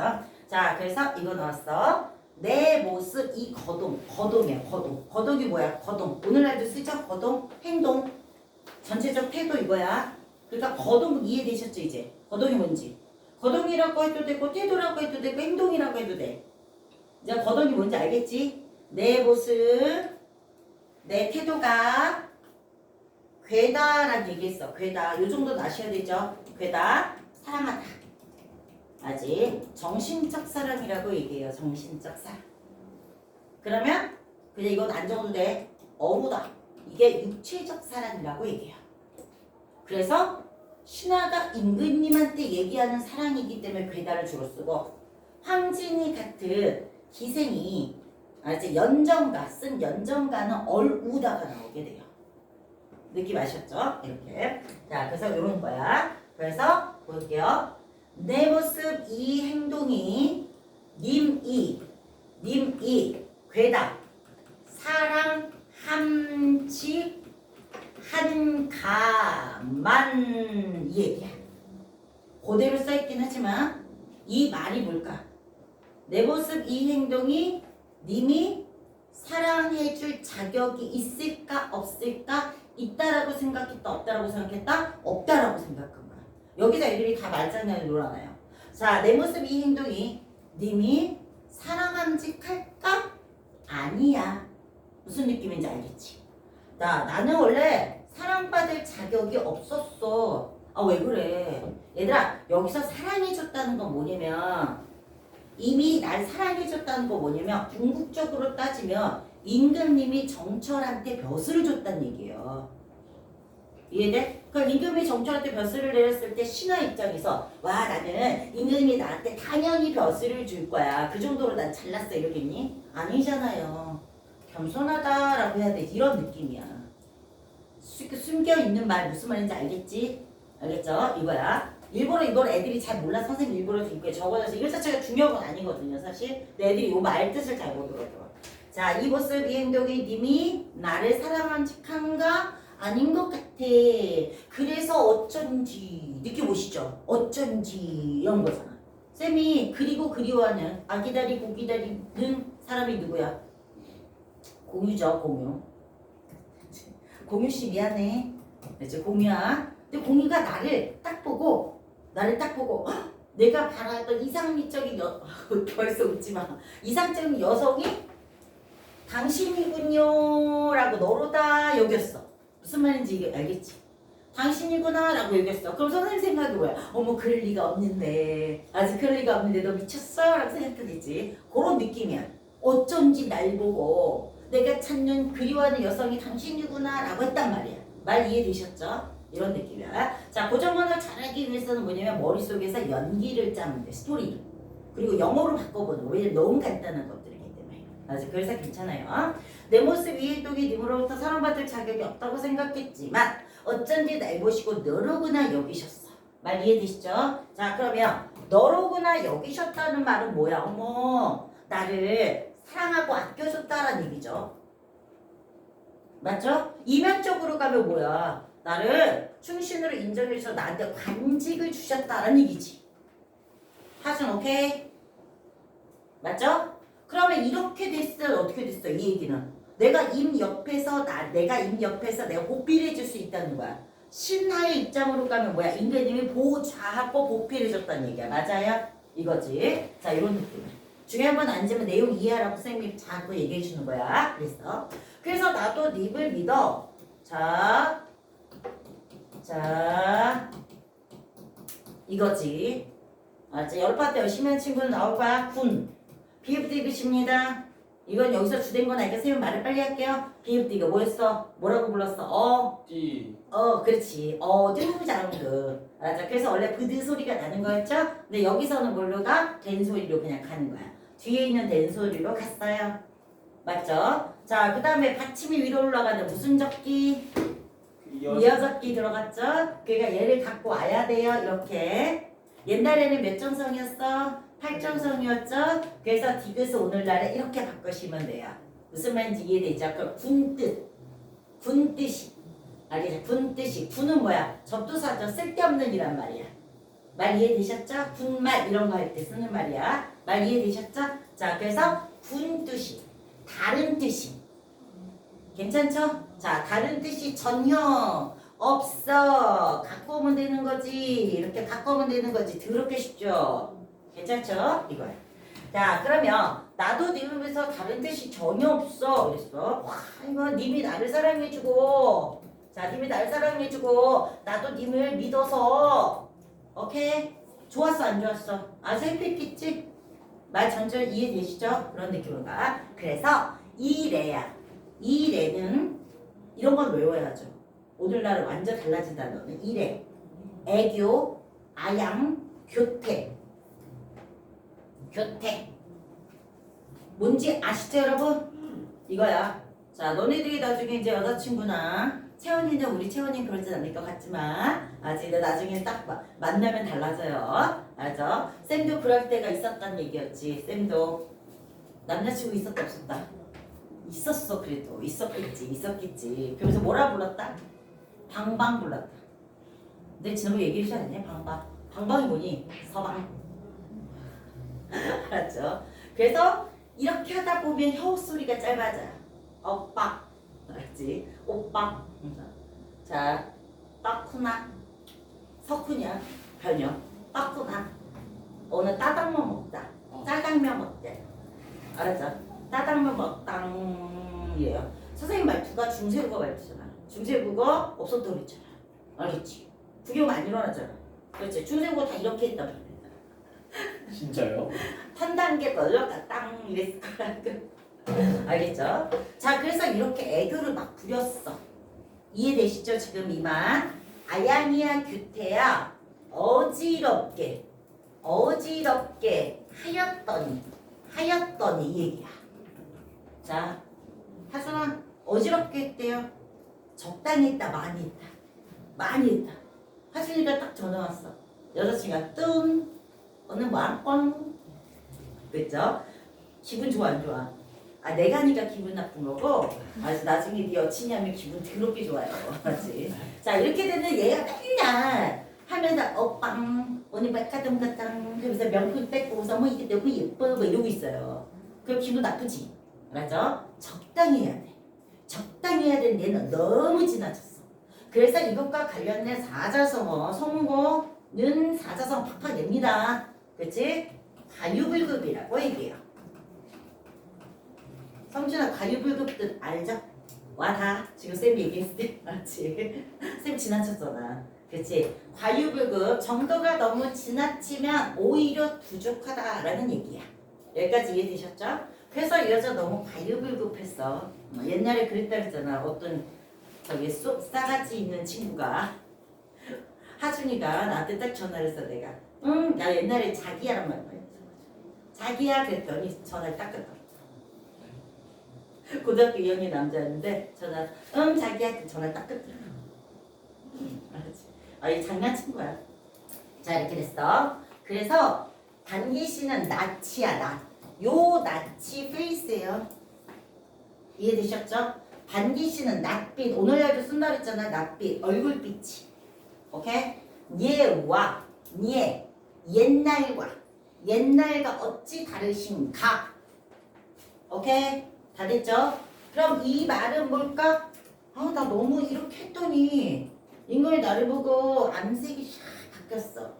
알겠죠? 얼굴빛이 달라졌어. 얼굴빛이 변화됐어. 요건 뭐다? 나에 대한 님의 태도가 달라졌다고. 이해됐어? 하준아 좋아하게 됐다 싫어하게 됐다? 싫어하게 됐다. 하준아 왜 싫어하게 됐어? 이유 찾아. 이거죠? 가유불급. 이게 바로 뭐야? 하자가 추측하는 이별의 원인이에요. 알았어? 이거. 그래서 반기의 낯빛이 옛날과 어찌 다르셨는가? 여기까지 이해됐죠? 그래서 누워 생각하고 일어나 앉아 생각하 요게 헤아림이랑 비슷하죠. 헤아림이랑 비슷하지. 헤아린다고 뭐야? 생각한다는 얘기지. 알겠죠? 이거야. 누워 생각하고 무엇을 일어나 앉아 생각해 무엇을 이별의 원인이 뭐지? 라고 생각하는 거야. 이별의 원인을. 자, 임금이 나를 대하는 태도가 달라졌어. 왜 달라졌지? 내가 뭘 잘못했지? 하면서 계속 생각하는 거야. 생각하니 내 몸에 지은 죄가 매가 뭔지 아시죠? 산이죠, 산. 아직 고유어로 산이야. 산같이. 요것도 뒤에 있는 걸 된소리를 한다 그랬죠? 그러니까 비읍시옷이니까 시옷으로 가시고 뒤에 있는 히읗을 갖고 와. 히읗 갖고 와. 자, 이렇게 쌓였으니 이렇게 되겠죠. 됐습니까? 산같이 쌓였으니 표현기법 같이 들어봤잖아. 지규법. 아무리 네 죄가 많다고 하더라도 너무 과장됐잖아. 과장법 하시면 됩니다. 오케이? 지규, 과장. 이런 디테일한 내용은 지금 여기 없잖아요. 지규, 과장. 오케이? 자, 그 다음에 잠깐만 위로 좀 올릴게. 이렇게. 자, 그래서 인간님이 나를 어떻게 생각하나 했어. 그래서 그렇게 된 이유를 생각하니까 이거는 내 죄다. 그래서 인과 헤어진 이유는 자신 때문이다. 알지? 인간님이 정철을 내쫓았어. 이거는 사실 정철의 뇌물 사건. 뇌물을 벌인 이수란 사람이 있었는데 이수가 정철의 파야. 남인파 막 이런 거 있잖아. 파야. 그래서 이 정철이 그 이수를 벌을 안 줬어. 그래서 나중에 이게 발각이 돼서 임금이 야 정철 너 가. 쫓겨나. 그래서 지금 고향 창평으로 내려온 거야. 아주 고상하냐. 그래서 이런 신하가 임금 탓을 하긴 임금 전 억울합니다라고 조선시대 신하는 그렇게 말 못해요. 무조건 제 잘못이다 왜 그러냐면 임금님 저는 죄가 없어요. 억울해요. 그럼 임금 입장에서 뭐야? 그러면 내가 판단을 잘못했단 말이야. 이렇게 되잖아. 그래서 무조건 자기 탓이라고 하는 거예요. 요게 정과정하고의 차이거든요. 나중에 얘기해 줄게요. 그래서 무조건 자기 탓이야. 내 몸에 지은 죄가 산같이 쌓였으니 직역 들어갈게요. 하늘을 원망하며 사람을 허물하겠는가 이거야. 허물하겠는가. 기억나는 사람들은 허물 원순모마가 일어나지 않았구나 라고 얘기할 거야. 자, 허물이 뭐였죠? 그거죠. 탓하는. 오케이. 자, 그래도 배운 게 나오네. 허물이 뭐지? 그러면 대부분의 학생들이 다 뭐라냐면 허물벗다 할 때 그거 허물이라고 해. 아닙니다. 갑자기 여기 허물이 왜 나와? 그 허물이 아니고 이 허물 오늘날 쓰는 거야. 야, 나 허물 많아. 그래도 나를 좀 잘 대해줘. 이렇게 얘기해. 허물, 잘못, 탓 이런 걸 얘기해요. 이해되지? 과오 뭐 이런 걸 얘기해. 알겠죠? 자, 그래서 하늘을 원망하며 사람을 허물하겠는가 말이 이상하면 탓하겠는가로 바꿔주시면 돼요. 쌤은 허물이 뭔지 알려주고 싶었어. 말 이해돼? 자, 이렇게 해서 여기까지 이해되셨죠? 자, 그러면 하늘을 원망하며 사람을 탓하겠는가 했어. 탓할 수 있다 없다? 없다잖아. 그러면 의문문을 써서 탓하겠는가 이렇게 탓할 수 없다라고 있지. 그럼 표현기법 수법 의문문 썼잖아. 설의법. 자, 그 다음에 하늘이라 원망하며 뭐라 뭐하겠는가 느낌 오십니까? 요구랑 요구랑 문장 구조가 반복되고 있잖아. 문장 구조가 똑같은 표현 기법을 뭐라고 얘기합니까? 대구법이라고 얘기하는 거죠. 맞습니까? 서리법 대구법이야. 우리가 지금 하고 있는 문학이 가사 문학인데 가사는 대구법이 무진장 많아요. 맞아. 모의고사 같은 데 나오면 선생님 가사를 대구법 찾으라고 그러면 나는 대구법 찾지도 않고 무조건 오케이. 맞아. 그 정도야. 팁 들어갔죠? 그렇지? 자, 가사는 대구법이 굉장히 많아요. 그리고 여러분들 자 여기서 또 대구법을 뭐라고 한다? 유사한 문장 구조의 반복이라고 얘기한다. 문장 구조의 반복이라고 한다. 여러분들 다 아실 거야. 문장 대신에 뭐라고 얘기해도 돼요? 통사라고 얘기해도 되지. 그거 다 똑같은 걸로 가져가시면 돼요. 괜찮습니까? 이런 얘기. 자, 그 다음에 요거 해석 다 됐죠? 이렇게 지울게요. 하늘을 원망하며 사람을 탓하겠는가 라는 말은 다른 사람을 탓할 수 있다는 얘기 없다는 거야. 없다는 얘기지.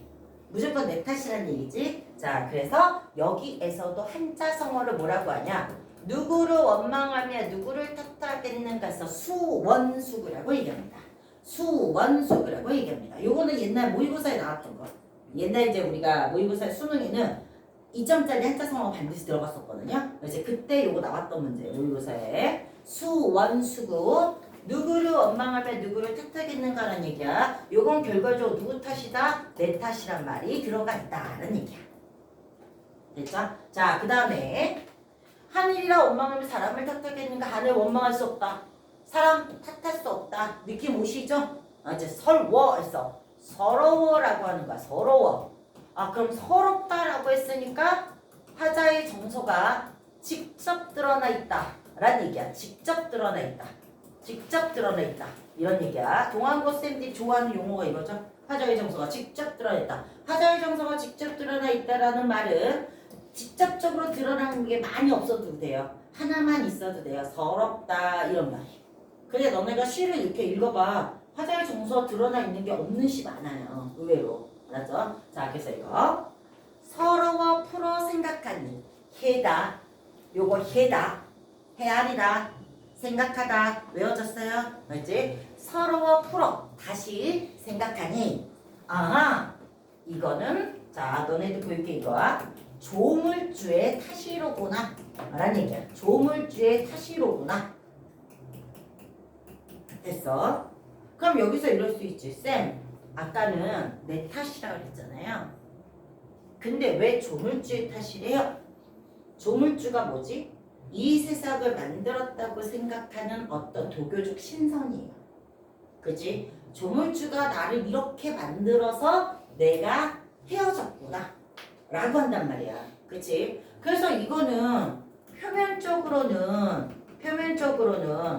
조물주의 탓이다 라고 얘기하는 거지만 이거는 궁극적으로 뭐냐, 조물주가 나를 이 모양으로 만들었기 때문에 내가 쫓겨났구나 이 얘기예요. 이해됐지? 자, 그래서 요거는 궁극적으로는 무슨 탓이다? 자기 탓이란 얘기야. 자기 탓이다. 적고 있죠? 그죠? 그래서 우리가 조물주가 나오면 무조건 뭐라고 하냐? 운명론적 태도라고 얘기해요. 운명론적 태도.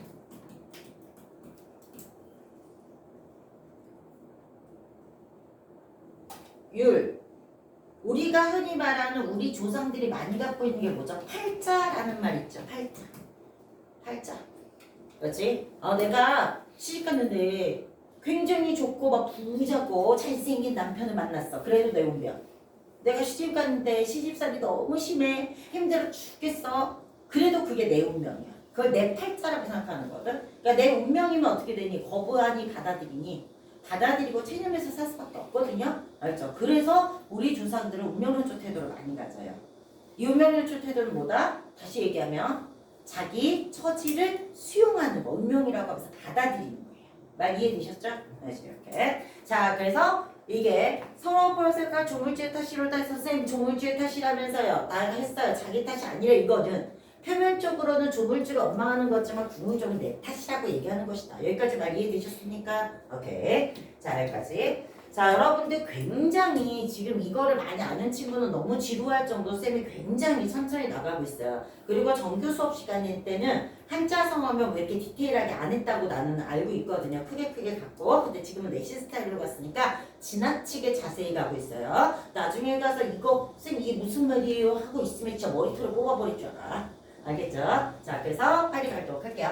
저가는 정식 본질 토크나 이거는 아는 사이다. 여인 1, 여인 2를 구분하시고요. 천상배곡경의 1번, 2번 의미 구분하시고 머릿속에 떠올려. 자, 여째 이별하고 화자의 태도를 나타내는 말. 자, 에가다 저문 됐죠? 이거 시간적 빨리 조응하는 거. 에가다 저 저문화를 누구를 보러 가시는가? 여인일의 역할 질문이었습니다. 너구나 너희네 서로 아는 얘기 이 모습이 될 심을 받아갈 적은 없는데 날 보고 나를 사랑하시니까 나도 이렇게 해서 너무하다 보니까 애교 교태가 너무 과유불급 그래서 인간의 마음이 바뀌어졌어. 그래서 왜 이별하게 됐는지 이거를 생각해보니까 이건 내 탓이로구나. 그러니까 하늘 원망할 수도 없고 다른 사람 탓할 수도 없다. 이거 무조건 내 탓이다. 서로 다시 생각해니 내 운명 탓이구나. 내 팔자 탓이구나. 말 와닿았죠? 이렇게 가시면 돼요. 오케이? 자, 여기까지. 그 다음에 이제 계속 여기서부터 이제 들어가도록 할게요. 여기까지가 여러분들은 책에 다 나와 있으니까 체크만 하도록 할게요. 여기까지는 여인일의 질문, 여기로 할게요. 질문 동그라미. 여인 2의 대답 동그라미. 하소연. 이렇게 가면 돼. 여인 1의 역할, 유라. 여인 1의 역할 느낌 와? 여인 일은 사실 없어도 돼. 그치? 근데 왜 이렇게 얘기하는지 알겠지? 그치? 사회자 역할이면 여기까지 여인 2입니다. 여인 2. 1번 해놓으세요. 자, 그 다음 갈게요.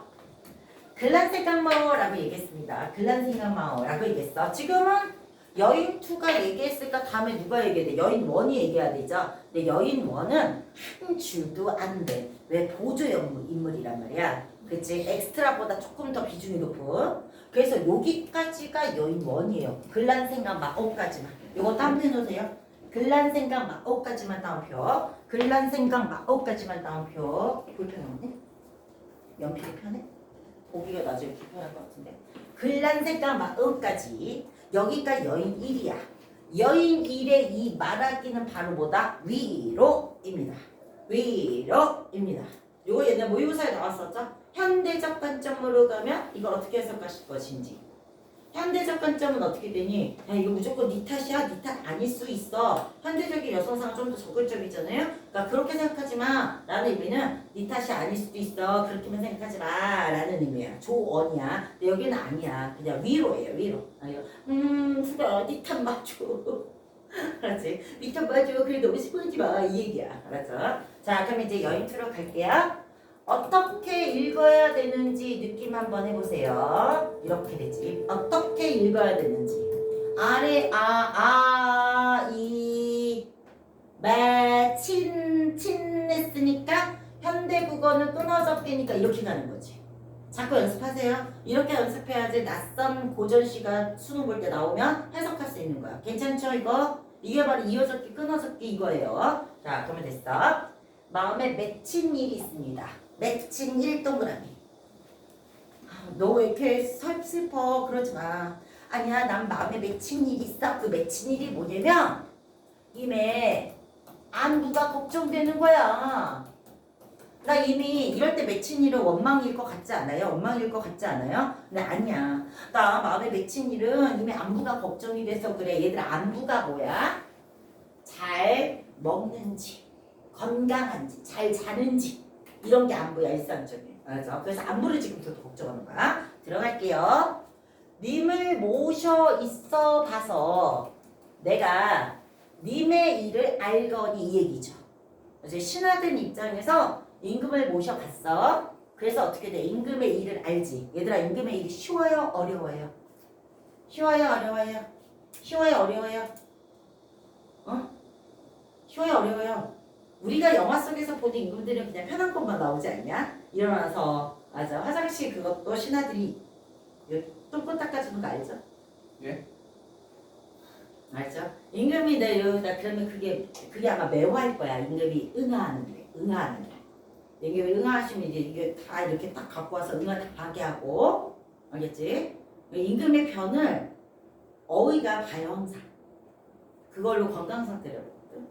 맞지? 그리고 또 닦아주고 하녀들이 신하들이 저기 그 뭐지 여자 그 뭐야 궁녀들이 그래서 닦아주고 뭐 이런 식. 알았지? 그게 아마 매화일 거야. 변보는 그게 그런 거야. 알았지? 그거야. 뭐 이런 식으로 하니까 우리는 맨날 술 마시고 띵까띵까하고 뭐 이렇게 편할 것 같지만 진짜 안 편하죠. 진짜 안 편하죠. 임금 한 3시, 4시 정도 일어나요. 그래서 그런 과정을 다 하거든. 예, 신 와서 다 시켜주고 뭐 이런 과정을 다 해. 경까지 다 보고 어느 날은 건강하십니다. 그럼 그때부터 뭐예요? 신하들하고 경연할 책을 읽어요. 책을 읽어. 몇 시에서 아침 먹고 또 아침도 잘 먹어. 이런 신하들 앞에서 먹잖아. 궁녀들 앞에서 야 먹고 알겠지. 그 다음 신하들하고 와서 경연 책을 가지고 토론을 하거든요. 그래서 거기서 임금이 제대로 안 하면 신하들이 막 까요. 맞아. 이런 문화를 계속 하고 있는 거야. 이제 이미 임금의 일이 힘들어. 그래서 님을 모셔 있어. 임금의 일을 내가 알거니. 임금의 일이 쉽다 어렵다? 너무 힘들어. 임의 일을 알거니. 와닿죠? 이렇게 얘기하니까. 자, 그럼 들어갈게요. 요거 직역을 하면 어떻게 되냐? 물이야, 물. 물이 뭐야? 물이야, 물. 물이야, 물. 물 같은 여기서 얼굴 하면 안 되죠. 알았죠? 뭐야? 몸이지, 몸. 물 같은 모습이 이렇게 돼요. 알았죠? 자, 그렇다고 한다면 뭐가 들어가? 아, 직유법 들어갔구나. 비유 들어갔구나. 그럼 물 같다는 게 뭘까라고 얘기하면 돼. 율. 아예 집어 넣으세요. 물 같다는 거 뭐냐? 연약하다라는 얘기야. 연약한. 이렇게 아예 집어넣어. 그래서 여기서도 이렇게 나오는 거야. 해석은. 알겠죠? 자, 그래서 물같이 연약한 모습이 편하실 날 몇 날인가? 해석 되십니까? 편하실 날 몇 날인가? 라고 뭐 하는 거야? 임의 안부를 걱정하는 거야. 임의 안부를 걱정하는 거야. 자, 왼쪽 앞에다 쓰도록 할게요. 여러분들 보기 편하게. 여기서부터 임의 안부를 걱정합니다. 임의 안부를 뭘 걱정하느냐? 1번 계절에 따라 자 계절에 따라 잘 지내는지 계절에 따라 걱정을 합니다. 잘 지내는지 외우는 방법 보도록 할게요. 율, 춘이 무슨 춘자? 그치 봄이죠. 봄에 추위와 열이 나는 계절이야. 그럼 뭐야? 여름에 더위. 알았죠? 이렇게 하셔도 되고 그냥 봄, 여름 하셔도 돼. 아무것도 중요하지 않아요. 아니 이게 봄이고 이게 여름인 것만 알면 돼. 지금 벌써 외워졌지? 봄, 여름은 어찌하여 지내시며 그럼 당연히 뒤에 뭐가 나올까? 가을과 겨울이 나오겠지. 가을, 겨울은 누가 모셨는가? 계절별로 이미 어떻게 지내시는지 이거지. 계절의 흐름이 들어갔다면 안 되는 거야. 말 이해됐지? 너무 선생님이 너무 자세히 해줄까 애들도 헷갈리더라. 계절의 흐름이 들어가는 건 아니에요. 계절에 따른 이미 안부를 걱정한다. 맞아요? 말 와다? 자, 그 다음 두 번째. 죽조반 조송 매 그랬어. 여기서 매가 뭐라 그랬죠? 일반 용어야 궁중 용어야? 그렇지. 자, 궁중 용어로 식사 진지라는 말이야. 궁중 용어야. 궁중 용어. 하준 이 글에 궁중 용어 들어왔어 안 들어왔어? 들어갔어요. 매. 알겠죠? 조석이야. 이게 아침 조자의 저녁 석자예요. 아침 저녁입니다. 아침 조자의 저녁 석자야. 아침 조자의 저녁 석자. 우리 지금 하루에 몇 끼 먹어요? 3끼 먹지. 3끼 먹지. 원래 우리 조상들은 새끼 안 먹었다 얘들아. 알아요 혹시? 그래서 아침 저녁 매잖아. 원래 이식이었어. 아침 먹고 저녁에 먹는 거였어요. 동양권 다 그랬어요. 안 놀래? 다 그랬다고. 생각을 좀 해. 우리 다 그랬다고. 점심이라는 게 없었다고요. 어떻게 알겠죠? 자, 그렇게 해서 옛날에는 불 같은 거 없었기 때문에 하루 일과 끝나면 바로 자요. 맞아. 농사문화거든요. 농사문화는 뭐냐면 해가 뜨면 일어나고 해와 함께 사는 거야. 해 뜨면 일어나고 해가 지면 자는 거야. 이해돼? 그래서 이거였어. 그래서 현대인은 20 먹어도 상관없는 거예요. 알았죠? 이렇게 먹었어. 왜냐면 현대인은 너무 길잖아. 그래서 우리가 야식을 먹잖아. 길게 떠 있어서 그렇지. 근데 안 그러면 아침 일과야. 그래서 점심이라는 용어가 생겨난 게 중국에 유래가 있죠. 점심이란 용어. 점심은 뭐니? 우리가 아침 저녁은 아침 저녁이란 말은 한글이야. 우리나라 말. 그렇잖아. 그 우리도 아침 저녁이었다는 얘기 한글. 근데 점심은 한문이에요. 점심이 뭐냐? 심. 마음에 점을 찍어라라는 거거든요. 마음의 점. 자, 중국이 막 되어 있는데 이분이 이제 너무 먹을 건 없고 그래서 병사들한테 이걸 주면서 이게 여기는 안 되지만 내 성의를 봐서 마음에 점을 찍는다. 알았지? 내 성의를 봐서 그래도 이렇게 조금이라도 위로가 됐으면 좋겠다라는 의미에서 점심이라는 요거를 썼다 이거야. 알았죠? 자, 그래서 아침 저녁이라고 얘기했습니다, 여러분. 아침 저녁이라고 얘기했어요. 그러면 아침 저녁 식사는 여기 있는데 여기 다시 조반이 왜 있을까? 라고 생각하면 돼. 이건 한번 듣기만 하면 돼요. 죽이잖아, 죽. 죽처럼 먹는 식사 전에 먹는 에피타이저 같은 음식이다라고 생각하시면 돼요. 말 이해되셨죠? 그러니까 죽조반을 아침 식사다라고만 해석하지 않으시면 돼요. 말 와닿나? 요것만 적어두세요. 아침 식사가 아니야. 아침 저녁 식사는 여기 있잖아. 대체 그럼 죽조반은 뭐라고? 아침 식사 먹기 전에 먹는 가벼운 에피타이저 같은 느낌이다 이렇게 생각하시면 돼요. 여기까지 됐죠? 자, 그럼 들어갈게요. 죽조반 아침 저녁 식사는 옛날과 같이 보여요? 해석할 수 있는 거? 옛날과 같이 드시는가? 알았죠? 쉬시다가 드시다로 바꿔주면 되겠죠? 왜? 밥이니까. 여기까지 이해됐지? 자, 그래서 우리가 여기서 2번 들어가도록 할게요. 2번. 임에 식사를 걱정하고 있어요. 이런 모든 걸 우리 뭐라고 한다? 안부 걱정이다. 계절별로 잘 지내는지, 식사 잘 드는지, 맞죠? 율. 그런 다음에 여기는 뭐 걱정하니? 기나긴 밤에 잠은 어찌 주무시는가? 맞죠? 세 번째 뭐 걱정하고 있어? 잠 걱정하고 있어. 오케이? 이 모든 걸 우리가 뭐라고 한다? 안부 걱정이라고. 자, 이 사람이 뭐랬어? 너 그렇게만 생각 마. 그랬더니 여자가 그랬어. 실은 나 마음에 맺힌 일이 있어. 이 맺힌 일이 뭐야? 이미 잘 지내시는지, 이견님이 잘 지내시는지 그 안부가 너무 걱정이 돼서 나 못 살겠어. 이 얘기입니다. 알았죠? 그래서 봄, 여름, 가을 잘 지내? 밥 잘 먹어? 잠 잘 자? 이런 얘기야. 느낌 오셨죠? 여기까지? 네, 여기까지 이미 안부를 걱정하고 있고요. 안부 걱정이 바로 이거야. 안부 걱정이. 자, 부터 계속 할게요. 님 다이라고 하는데 다이가 from이에요. from이라는 조사라고 생각하시면 돼요. 그럼 님으로부터 소식을 아무려나 어떻게 해서든 어떻게든 알려고 하니 됐죠? 성준아, 님으로부터 오는 소식이 좋은 거야 안 좋은 거야? 소식 좋겠죠? 님 소식을 기다려야 되겠죠? 님 소식 기다려요. 어떻게든 알려고 하니 오늘도 거의로다. 오늘도 거의로다가 무슨 의미야? 오늘도 거의 하루가 끝났다야. 오늘도 하루가 거의 끝났어. 그러면 이 사람은 오늘 하루는 희망이 있어 없어? 희망이 없죠? 맞죠? 그래서 내일이나 살아올 거야. 얘들아, 이 사람 뭐야? 님의 소식을 전해주는 그렇지 전달자가 되겠죠. 그렇지 매개체 역할을 할 거야. 매개체 역할을 하는 거야. 이게 외제적 관점으로 가면 안부를 전달해주는 사람인데 외제적으로 가면 임금의 소식을 신하에게 전해주지. 그걸 뭐라고 불러? 사신이라고 부르겠죠. 사신. 맞아요? 자, 그러면 여기서의 사람은 플러스로 가야 돼? 마이너스로 가야 돼? 당연히 플러스로 가셔야 되겠죠. 자, 내가 오늘도 이 사람을 기다렸어. 근데 오늘도 거의 끝났어. 내일이나 이 사람이 올까? 이거지. 그래서 이거 읽을 수 있겠죠? 내 마음 둘 데 없다. 내 마음 둘 데 없다. 왜 마음을 둘 데가 없어? 내가 기다리던 이브로부터의 소식이 없으니까. 그러니까 난 뭐야 지금 실망했지? 그래서 내 마음의 심리가 방황으로 갑니다. 방황으로 갑니다. 내 마음 둘 데 없다. 어디로 가자는 말인가? 어디로 가자는 말인가? 이해됐어? 어디로 가자는 말인가?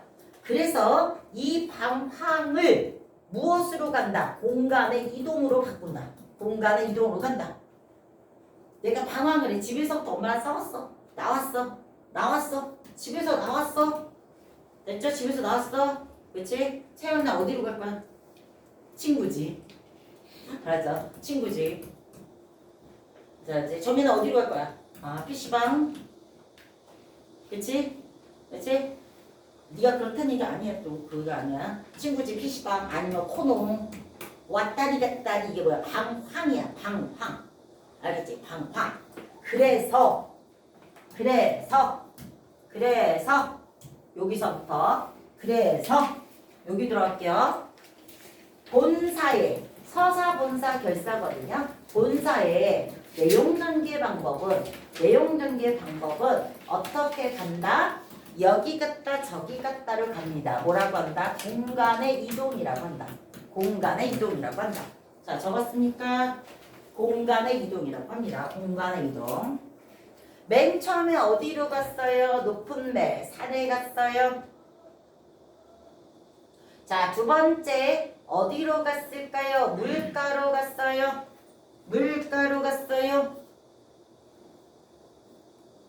자, 세 번째 어디로 왔어요? 초가집으로 왔어요. 공간 이동 느낌 오세요? 공간의 이동. 매를 산으로 바꿔줄게. 산으로 갔다. 그 다음에 뭐야? 물가로 갔다야. 물가로 갔다. 그렇지? 거기서도 이루어질 수 없으니까 그냥 자 실망해서 초가집으로 왔다. 이렇게 됩니다. 초가집으로 왔다. 이렇게 됩니다. 여기까지 해결됐나? 오케이. 자, 그럼 여기까지 다 되셨고요. 여러분들이 앞에 선생님 내용이 오늘 아까 서사가 너무 길었죠? 고전 시각 이런 것도 하고 그래서 그래서 그렇다고 그걸 안 해줄 수는 없으니까 요거예요. 그 다음에 이렇게 보시면 교과서 내용 정리 그 앞에 이제 보시면 전개 방식 두 여인의 대화 형식, 대화체라고 얘기한다. 이렇게. 여인원의 질문하고 대답 들어가셨고요. 위로 질문, 대답, 위로. 그 다음 하소연, 그 다음 맨 처음에 가관용. 이런 것도 살짝 밑줄 쳐놓으세요. 이런 것들도 그대로 나올 수가 있다라는 의미. 그 다음에 서사에 제시된 여인 2의 과거로 들어가도록 할게요. 내 얼굴 이 거동이 어쩌고저쩌고 나에 대한 임의 관심을 느꼈다. 임의 사랑을 느꼈다. 잘 보이실 만한 임에 대한 응석과 애교를 부를 것이 오히려 지나쳤다. 과유불급이었다. 그래서 이게 이별을 당한 원인이다라고 생각한다. 그 다음에 이건데 조물주의 탓이라고 생각하는 거 뭐야? 운명적인 결과이지 임의 탓은 아니다. 임의 탓을 가미할 수 있을까요? 임금의 탓을 가미할 수 있을까요? 없겠지. 그런 얘기야. 자, 의문형 어미를 통해서 정서를 표현했다. 너무너무 중요한 기체 별표. 이거 다 이해되시죠? 의문형 어미를 통해 정서를 표현했고 정서를 강조했고 이러다 보니까 무슨 법을 사용했겠어? 또 서리법을 사용했겠죠. 모르겠다고 이거는 서리법은 아니야. 알았죠? 그런 건 아니야. 그래서 어쨌든 이렇게 들어간다. 여기까지 이해되셨죠? 자, 그래서 이렇게. 자, 그 다음에 우리가 숙제를 좀 적도록 할게요. 숙제를. 자, 조금 빨리 갑시다. 숙제표 여기 있어요. 숙제표. 잡서 맨 앞에다 붙일게요. 크기가 있으니까 여러분들 책은 가로로 붙일게요. 근데 그래도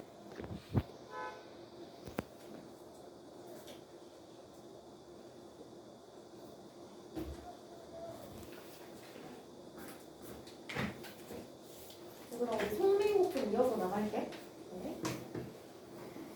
자습서 16페이지 펴주세요.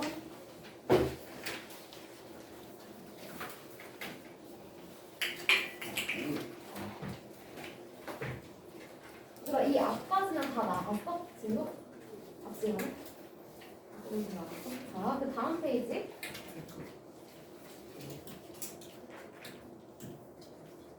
여러분 지금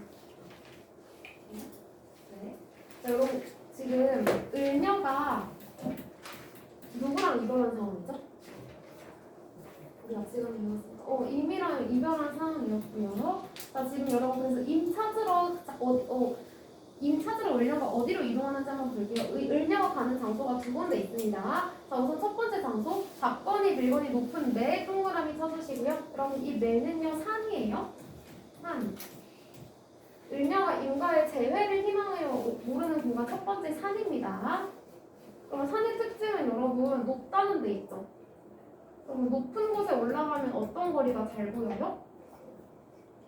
먼 거리가 잘 보이죠. 그래서 지금 멀리 떨어져 있는 임을 보기 위해서 산에 올라갑니다. 자, 여러분 여기 잡건이 밀건이라고 나와 있는데 이 앞에 목적어가 생략돼 있어요. 우리 산에 올라가기 위해서 뭐 나뭇가지나 바위 등을 잡고 가잖아요. 나뭇가지, 바위 등을 이런 거 한번 가로치고 써보세요. 바위 등을 손으로 잡거니 밀거니 하면서 높은 산에 올라가는 거예요. 자, 화자가 소망을 성취하려고 임과 재회하기 위해서 올라가는 공간입니다. 근데 여기서 여러분 임 보는지 못 보는지 한번 볼게요. 자, 구름은 커니와 안개는 무슨 일인가 라고 되어 있는데 여러분 여기 구름이랑 안개 한번 세로 표시해보세요. 자, 높은 산에 임 보러 올라갔는데 구름은 커니와 여기 구름은 물론이거니와 이런 뜻입니다. 구름은 물론이거니와 안개는 무슨 일인가? 여러분 여기 참고로 서리법 쓰이고 있고요. 자, 높은 산에 올라가 먼 거리에 있는 임을 보려고 했는데 자, 구름이 많고 안개가 많대요. 여러분 그러면 잘 보여요? 안 보여요? 안 보이겠죠? 그럼 이때 구름이랑 안개 세로필 쳤었죠? 얘네는 다 뭐에 해당하냐? 장애물에 해당합니다. 여러분 이거 필기 잘 해주셔야 돼요. 얘네 장애물에 해당하고요. 얘네가 상징하는 것들이 있어요. 자, 당시 화자가 신하인 화자가 임금인 임을 보는 것을 방해하는 이들 이거 여러분 우리 간신을 상징한다 이렇게 봐줘요. 우리가 뒤에 가서 보겠지만 장애물에 해당하는데 간신을 상징하지 않는 것들도 있어요. 근데 구름이랑 안개는 간신을 상징한다. 잡건이 밀건이 높은 산에 올라가니 구름은 물론이거니와 안개는 무슨 일인가. 자, 그래서 여러분 여기 산천이 어둡거니 산천이라는 건 산과 계곡이죠. 산과 냇가가 어둡거니 1월을 어찌 보면 1월은 지금 여러분 태양이랑 달인데요. 자, 우리 이거 예전에 한번 한 적 있는데 예로부터 광명을 내는 존재는 뭘 상징했냐? 임금 왕을 상징했다라고 했습니다. 자, 여러분 여기서 1월은 임금 왕을 상징해 이렇게 봐주셔야 돼요. 자, 그래서 임을 보려고 올라간 공간이 자, 여기 수직적인 공간이죠. 산이에요. 높은 산에 갔는데 안개 구름 때문에 임 봐요? 못 봐요? 못 본다라는 거죠. 1월을 어찌 보며 라고 되어 있죠. 여러분 여기 보시면 산천이 어두우니 1월은 당연히 못 보고 지척은 여러분 가까운 거리란 뜻이에요. 가까운 거리도 내가 모르겠는데 천리에 한번 동그라미 쳐주시고요. 우리가 예로부터 먼 거리를 천리만리 이렇게 많이 표현했죠. 자, 먼 거리를 그냥 멀다라고 안 하고 천리, 만리 이렇게 수치 써서 표현하는 거 우리 여러분 이거 가정법에 해당한다라고 합니다. 자, 그럼 여러분 천리는요 먼 거리예요. 누구와 누구 사이에? 화자와 임 사이의 먼 거리에 해당해 라는 거고요. 자, 내가 가까운 거리도 못 보는데 가까운 거리도 모르는데 천리를 바라볼 수 있겠냐 이런 뜻입니다. 그래서 여러분 여기도 지금 서리법 쓰이고 있는 거죠. 가까운 거리도 잘 안 보이는데 임과 나 사이의 거리 이 먼 거리를 어찌 바라보랴 라는 뜻이고 여러분 여기 우리가 서리법이요 감탄이나 한탄을 동반하는 경우가 많다고 그랬죠. 이거 무슨 법? 영탄법 동반하는 경우가 많다고 했는데 이 영탄도 같이 쓰이고 있는 거예요. 자, 그래서 처음에 산에 올라가서 임 보는 거 실패합니다. 근데 얘가 포기 안 하고 어디에 가냐? 두 번째 공간으로 한번 가볼게요. 자, 찰하리라고 나오면 이거 여러분 차라리라는 뜻이에요. 차라리 우리 현대어플이 다 알아두셔야 되죠. 자, 우리 산은 수직적인 공간이었다면 여러분 이제 수평적인 공간으로 이동하는데요. 어디에 가냐? 물가에 갑니다. 2번 물가에 동그라미. 차라리 물가에 가서 자, 임과 재회하기 위해 임과 다시 만나고 싶다는 소망을 가지고 이동한 공간 두 번째가 물가예요. 차라리 물가에가 100길이나 보려하니 여러분 우리 아까 전에 산에도요 구름, 안개 등의 장애물이 있었잖아요. 이 물가에도 누가의 만남을 방해하는 존재가 있습니다. 이 보시면 바람이야 물결이야 어동전 이게 어수선하게 이런 뜻입니다. 어수선하게 되었구나. 그럼 여러분 이때 바람 물결도 다 장애물에 해당한다 이렇게 봐주셔야 되고요. 얘네가 상징하는 거 역시 간신이다 이렇게 봐주셔야 됩니다. 바람이야 물결이야 어수선하게 되었구나. 근데 여러분 지금 가는 곳이 물가죠. 여러분 물가에 배 타고 우리가 어딘 가기 위해선 배가 있어야 될 텐데 지금 보시면 사공은 어디 가고? 여러분 뱃사공 있어요 없어요? 뱃사공이 없어요. 뱃사공이 지금 부재한 상황이에요. 사공은 어디 가고 빈배만 걸려있는 거예요. 여러분 빈배에 동그라미 쳐주시고요. 그럼 이때 빈배는요 뱃사공이 있으니까 무용지물이죠. 어딘가로 갈 수 없죠. 이거 마치 본인의 처지와 유사하다라고 해서 여러분 이거 우리 객관적 상관물이다 이렇게 봅니다. 이 송민국의 객관적 상관물 3개 등장할 건데요. 일단 중요한 객관적 상관물 빈배 체크해 주시고요. 자, 이거는 뭐를 드러내냐? 화자의 처지를 반영한 객관적 상관물이에요. 임에게 가려고 해도 갈 수가 없다. 이 화자 처지와 유사하죠.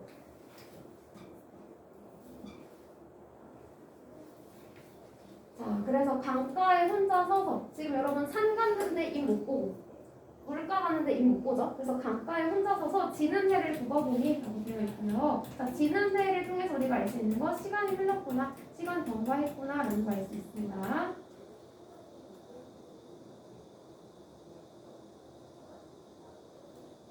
얘들아, 님다이 소식이 뭐였지? 임 계신 곳 소식이었어. 임 계신 곳 소식이 자, 지금 산도 가보고 물가도 가봤는데 임 계신 곳 소식이 더욱 아득하구나 라고 하면서 더욱 멀게 느껴지구나 이런 뜻이죠. 멀게 느껴진다. 자, 임의 소식 애타게 기다리지만 접하는 거 실패해요. 자, 먼저 볼게요. 여러분 이 마법은 보시면 모첨이라고 되어 있는데 이거는 여러분 시어 의미 잘 기억해 주셔야 됩니다. 초가집이란 의미고요. 자, 모첨에 지금 찬자리라고 되어 있어요. 모첨 찬자리에 초가집의 찬 이구다리에 밤이 돌아온 거예요. 밤중만 돌아오니 여러분 이때 초가집 누구 집일까요? 을녀집일까요? 금녀집일까요? 당연히 을녀집이겠죠. 지금 을녀가 계속 얘기하고 있는 거예요. 을녀가 지금 임 보는 거 실패했잖아요. 임이랑 만나는 거 실패했어요. 산 갔는데도 실패하고 물가 갔는데도 실패했어요. 그래서 얘가 자기 집으로 터덜터덜 돌아온 거예요. 초가집 찬자리에 밤중만 돌아오니 얘들아 반벽청 등의 별표 쳐주고 이거 의미 잘 기억해야 돼. 반벽이 뭐냐면 이때 반반자거든. 벽 한가운데 이런 뜻입니다. 벽 한가운데 걸려있는 여러분 이때 창등이요. 이거 청자 푸를 청자죠. 푸른 등이요. 색채어 맞나요? 색채어 맞다. 여러분 우리 아까 전에 빈대가 객관적 상관물이라고 했죠. 뱃사공이 없어서 나아갈 수 없는 처지 유사한 객관적 상관물이라고 했는데 이 반벽청등도 여러분 객관적 상관물에 해당합니다. 우선 필기해 주시고요. 자, 무슨 얘기냐? 초가집의 벽 한가운데 푸른 등이 걸려 있는 거예요. 근데 얘가 밝혀져 있었나 봐요. 누굴 위하여 밝혀뒀느냐라고 하고 있죠. 누구를 위하여 밝았는가? 자, 이런 얘기 왜 하냐? 우선 이거 여러분 서리법이고요. 자, 이런 얘기 왜 하냐? 지금 여러분 누가 없다? 누가 부재한 상황이다? 이미 부재한 상황이다. 얘가 밝아있을 이유가 없어. 쓸데없이 밝혀져 있다. 이런 얘기입니다. 그래서 임의 부재로 인해 쓸모없게 된 자기 처지 반영하는 객관적 상관물이다. 얘도 그 빈대처럼 화자의 처지를 반영한 객관적 상관물이다. 이렇게 봐주셔야 돼요. 화자의 처지를 반영한 처지가 밝아있죠. 처지가 유사해요.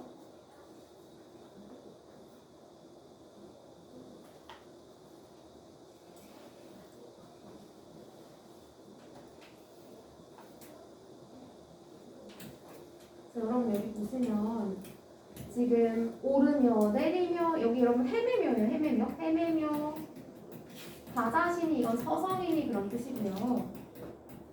여러분 오르며 내리며 갑자기 이런 얘기 왜 나오냐? 얘 낮에 어디 갔다 왔죠?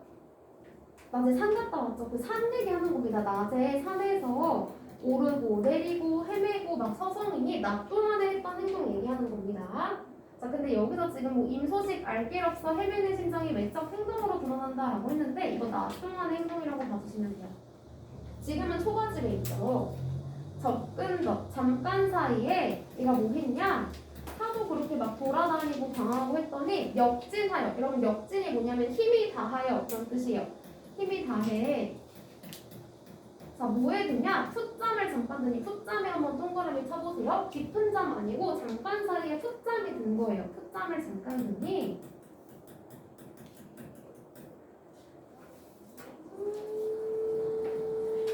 화자 전통 지극하죠. 지금 을며 임과 만나려고 막 가진 짓을 다 하죠. 정성이 지극하여. 근데 그 와중에 잠이 들었는데 정성이 지극하여 꿈에 님을 보니 여러분 꿈에 동그라미 쳐보시고요. 이 꿈 중요해요. 여러분 이 꿈은요 임과 제외하는 4개입니다. 자, 비록 반현실적인 공간이긴 하지만 이 꿈은요 임과 제외하게 되는 공간이면서 제외하게 되는 4개라고 할 수 있습니다. 꿈에서 임을 본 거예요. 내가 기다리던 놈이 꿈에 나왔어. 근데 여러분 여기 한번 보세요. 옷 같은 얼굴에 가로 표시 한번 해보시고요. 자, 여기 같은 보이시죠 여러분? 같은 듯이처럼 다 비유법 중에 지교다라고 했었어요. 자, 옷 같은 얼굴, 고운 얼굴이죠? 누구 얼굴일까요? 꿈에 임을 보니 임의 얼굴입니다 여러분. 이거 임의 얼굴 비유한 말이고요. 근데 옷 같은 얼굴이 반이나마 늙었구나 라고 하고 있어요. 여러분 그러면 이 옷 같은 얼굴은요 옛날 얼굴일까요? 지금 얼굴일까요? 임의 과거 얼굴이요.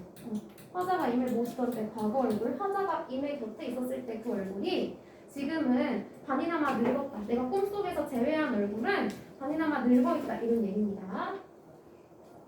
자, 화자가 그래서 여러분 드디어 꿈에서 임을 만나요. 산에서도 실패하고 물가에서도 실패했는데 꿈에서 임을 봅니다. 자, 제외했지만 여러분 여기 보시면 마음에 먹은 말씀 이렇게 되어 있죠. 자, 마음에 먹은 말씀이고요 여러분. 이 말씀이요 누구 말씀일까요?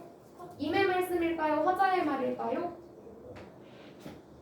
찍어보면 화자의 말입니다. 우리 자기 말에 낮출 때도 말씀이란 표현을 써요. 화자가 자기가 품고 있던 말, 사랑과 그리움의 말이겠죠. 임에게 하고 싶었던 말, 이걸 실컷 살해고자 하니 실컷은 이게 실컷이에요. 실컷 살해고자. 얘들아 여기 한이 봐봐. 한이에 지금 하다에 히읗의 아래 하자 쓰여 있잖아. 이런 거. 자, 우리 이거 비교했었죠, 여러분? 하에다가 아래 하자 쓰여 있는 거랑 그냥 하다로 쓰여 있는 거. 우리 고전 시간 해석할 때 이거 어떻게 해석한다고요? 현대어 풀이를 해석할 때 하다, 부동사 하다로 해석한다 그랬고, 이렇게 하다, 그냥 모음아가 써져 있는 경우는 많다로 해석한다 그랬죠? 자, 그래서 화자가 임에게 하고 싶은 마음에 먹고 있는 말을 실컷 살해고자 하니, 하고 싶은 말은 많았는데 얘 말하는지 못하는지 보세요. 여러분 여기 보시면 눈물이 임을 너무 오랜만에 본 거예요. 막 감격한 거예요. 눈물이 너무 나니 말씀인들 어찌하며 이렇게 되어 있죠. 말씀인들 어찌하며. 자, 말을 못할 정도로 얘가 반갑고 슬펐다는 겁니다. 말 못했다는 거예요. 임한테 하고 싶은 말이 많았는데 막상 만나니까 눈물이 너무 나서 말을 못하겠더라. 그리고 정을 못 다하니, 그동안 품은 정들이 있었겠죠. 정을 못 다하니 목이 메어서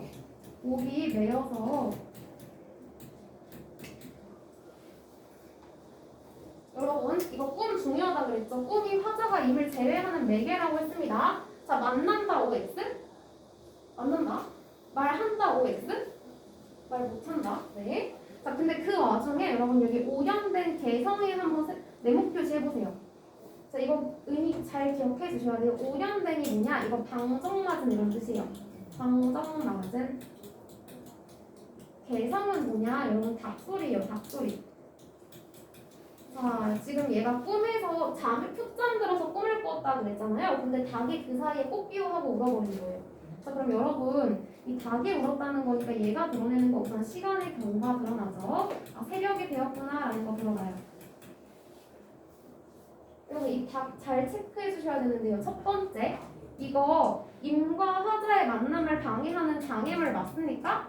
라고 하면은 맞다고 보셔야 됩니다. 근데 여러분, 얘가 우리 아까 전에 장애물이면서 간신을 상징하는 것들이 있었죠. 뭐 있었죠? 산에서의 구름한개, 물가에서의 이런 것들이 있었는데, 여러분 이 닭소리는요 간신을 상징하진 않아요. 이거 잘 체크해 주셔야 돼요. 간신 아님. 이건 그냥 시간이 지나서 얘가 꽃기호하고 온 거예요. 근데 여러분 당연히 화자가 얘를 원망하는 마음은 있겠죠. 그래서 화자가 원망하고 있는, 을녀가 원망하고 있는 대상은 맞습니다. 원망의 대상이냐 물어보면 그건 맞다.